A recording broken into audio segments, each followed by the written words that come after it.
10 years ago, when you went into your C-suite to explain your budget, first of all, the assumption was your budget was going to be flat.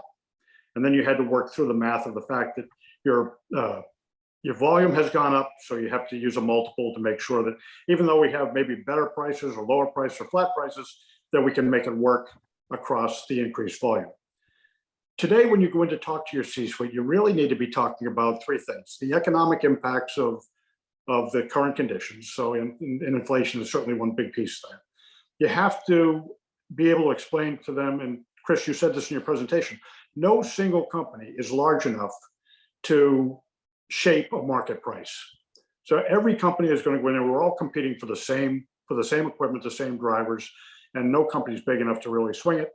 And the third thing is that you need to protect your relationships long term.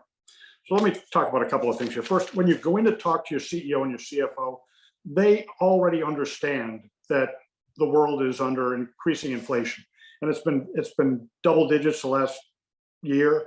It's been creeping up on us for the last few years.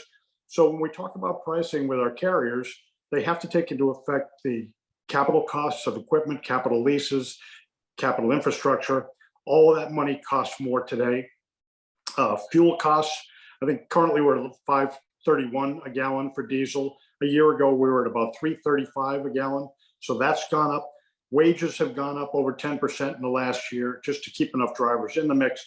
All of those things go into the calculation. So it's unreasonable to think the prices are going to go down. And although I think probably we're looking, this is just a guess on my part, we're probably looking at 2 to 5% reduction in truckload costs over the next year, probably especially in the second half of 2023. So we might have steady pricing through the middle of the year and then get a reduction. So we might get an aggregated total of maybe 2.5% reduction next year. LTL, I'm not so happy about. I think we're probably going to see somewhere between, I guess, 4 and 8% increases. Although I was having a conversation with Mike a little bit earlier today, and apparently a lot of the LTL carriers are starting to waive accessorial charges and that sort of thing. So that could have an impact long term. But the important thing is the C-suite has to understand that we're fighting a battle uphill here right now. The marginal cost to operate a truck today is $1.92 a mile. A year ago, it was $1.85 a mile. 2 years ago, it was down in the 170s. So that cost has gone up, and the truck companies have to reflect that cost. That brings us to the relationship piece of it. Sure, it's great to do an RFP. Sure, it's great to get a contract. Sure, it's great to chase the spot prices. But long term, we have to remember that this is also a relationship business. And if you tick off every carrier that you deal with today, next year is going to be twice as hard to get the pricing that you need. So as you're explaining the economics, as you're explaining the fact that inflation is affecting all of your efforts to get better pricing, as you're explaining the fact that you don't have enough volume, no matter how big you think your company is, to swing the dog with your tail.